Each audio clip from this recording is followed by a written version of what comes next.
왕궁에 사는 특권, 이기심과 권력, 그리고 소명이라는 주제를 담고 있는 사례는 구약성경 에스더서에서도 볼 수 있다. 유대인들이 페르시아 왕국 전역에 흩어져 살던 시절에 벌어졌던 사건이 상세히 기술된 책이다. 첫 장의 기록에 따르면 페르시아의 아하수에로 왕은 매사에 불쾌하게 구는 오만한 왕후 와스디를 내쫓아버렸다. 그리고는 신붓감을 두루 찾다가 에스더를 만났다. 왕은 이 유대인 처녀와 동침하고 기꺼워했다. 하루아침에 왕후가 된 에스더는 민족적인 정체성을 숨긴 채 궁궐에 살게 되었다. 거의 모든 독자들이 이 도입부를 못마땅해 한다. 페미니스트들은 에스더가 저항하지 않고 굴종했다는데 분개한다. 스스로 유대인임을 밝히고 이방의 궁정에서도 당당함을 잃지 않았던 다니엘과 달리 혈통을 드러내지 않고 침묵한 것을 불만스러워하는 쪽도 있다. 전통적인 도덕관념을 가진 사람들은 결혼식도 올리지 않고 남자와 잠자리를 같이 했다는 점을 문제 삼는다. 윤리적인 타협을 기반으로 권력의 핵심부에 들어갔다는 것이다. 자연히 궁금해질 수밖에 없다. 이처럼 도덕적으로, 문화적으로, 영적으로 애매모호한 상황에서도 하나님은 여전히 우리와 더불어 그리고 우리를 통해 일하시는가? 에스더서의 대답은 그렇다이다. 에스더서 4장으로 들어서면 하만이라는 고위 관리가 유대인들이 왕국을 위험에 빠뜨릴 수 있다며 왕을 설득해서 특별 조서를 받아내는 장면을 볼 수 있다. 정해진 기간 동안 누구든 이웃에 사는 유대인 가문을 습격해서 마음대로 도륙하고 재물을 약탈하도록 허용하는 칙령이었다.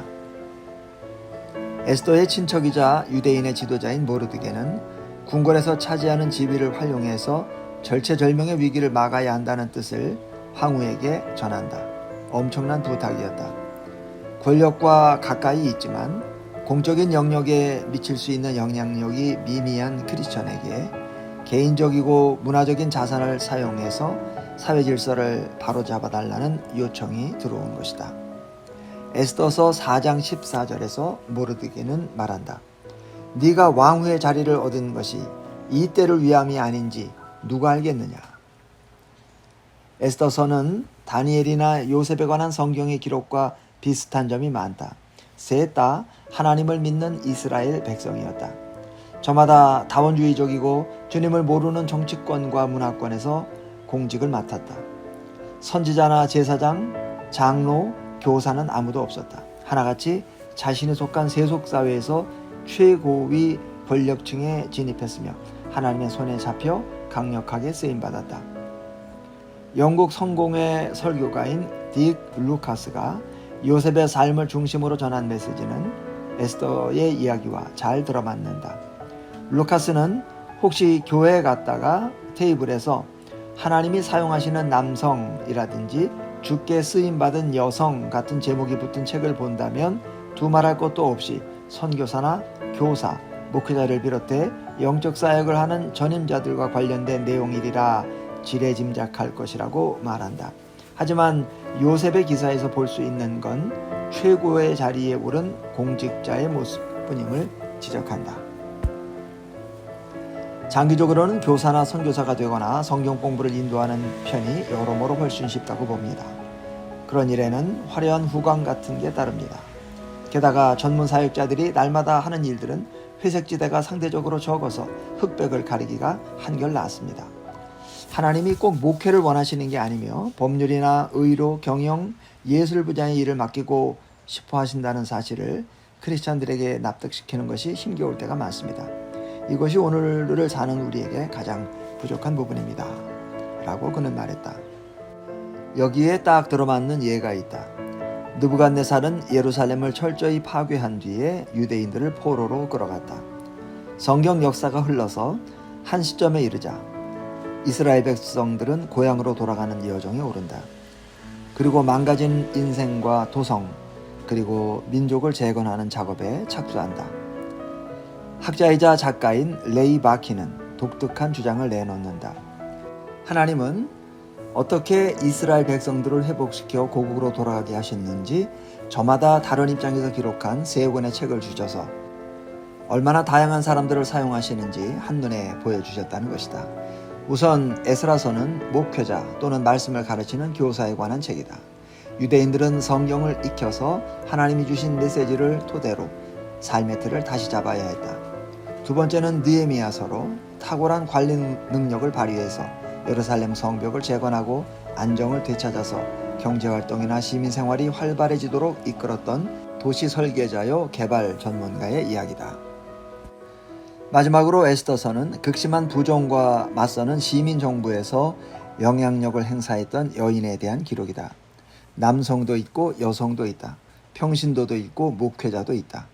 유대인과 전혀 다른 사고방식과 가치관을 가진 사회에 살면서 영적으로 성숙한 백성들을 길러내기 위해 일했던 이들도 있고 경제적으로 풍요를 누리고 더 나은 공공정책을 만들려고 분투했던 사람들도 있다.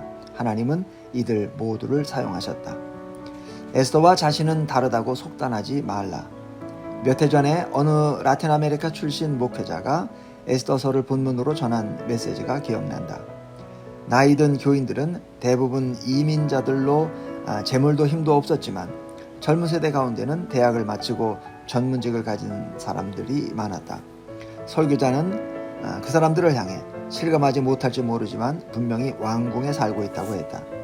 재정적으로든 문화적으로든 스스로 생각하는 것보다 더 많은 재산을 소유했다는 뜻이다. 이어서 더할 나위 없이 분명한 단어들을 동원해가며 그처럼 소중한 자원을 활용해서 주위에 영향을 끼치기보다 제 둥지를 가꾸고 출세를 도모하는 데 자원을 소모하는 친구들이 얼마나 많은지 모른다고 꼬집었다. 누군가의 손길과 재능을 간절히 기다리는 가난한 사람들이 사방에 널려있음을 상기시켰다. 저마다 일하는 분야마다 또는 관련 있는 영역마다 도려내야 할 썩은 자리가 허다하다고 했다. 그런 일에 뛰어들면 수입이 줄거나 출세의 사다리를 오르는 속도가 떨어질 수 있으며 경력에 치명적인 상처를 남길 갈등에 휘말릴지 모른다는 점을 부정하지 않았다. 대신 그게 무슨 문제가 되겠느냐고 되물었다. 그저 궁궐에 들어가는 데 그칠 게 아니라 거기 머물며 온 힘을 다해 모든 규정들을 바꿔놓으라고 했다. 섬기라는 것이다. 고귀한 자리에 오른 게 바로 그 일 때문인지 누가 알겠는가. 에스더 같은 입장으로 보이는 이들이 적지 않다. 고객들 가운데 상당 부분을 개인적으로 감춰둔 투자은행의 부행장이 있다. 어쩌면 적극적으로 보고하지 않았을 따름인지도 모른다. 선발 규정을 어기고 선수를 뽑는 축구 감독이 있다. 뇌물을 받지는 않지만 동료들이 그런 짓을 하는 것을 못 본 척 외면하는 지방자치단체 공무원들이 있다.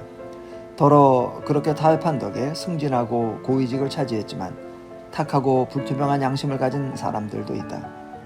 작든 크든 규모와 상관없이 누구나 그런 처지가 될 수 있다. 비윤리적인 잘못을 저지를 수도 있고 이른바 회색지대를 선택할 수도 있다. 실제로는 게시도 하지 않았지만 이만저만하게 추천되었다고 클라이언트들에게 보고하라는 압력을 반복적으로 받을 수도 있다. 입을 열어야 할 때 침묵을 지킬 수도 있다. 권력을 손에 쥐었지만 양심이 편치 않을 수도 있다. 에스더의 양심이 깨끗했다고 생각하는가?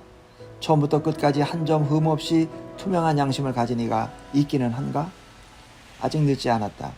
하나님은 자녀들에게 지금 어디 있는지 그리고 왜 거기에 있는지 되짚어 보라고, 왕궁에 있는 게 얼마나 중요한지 알아야 한다고 말씀하신다. 그리고 나서야 비로소 세상의 거룩한 뜻을 펼치시는 주님의 손에 쓰임받을 수 있다.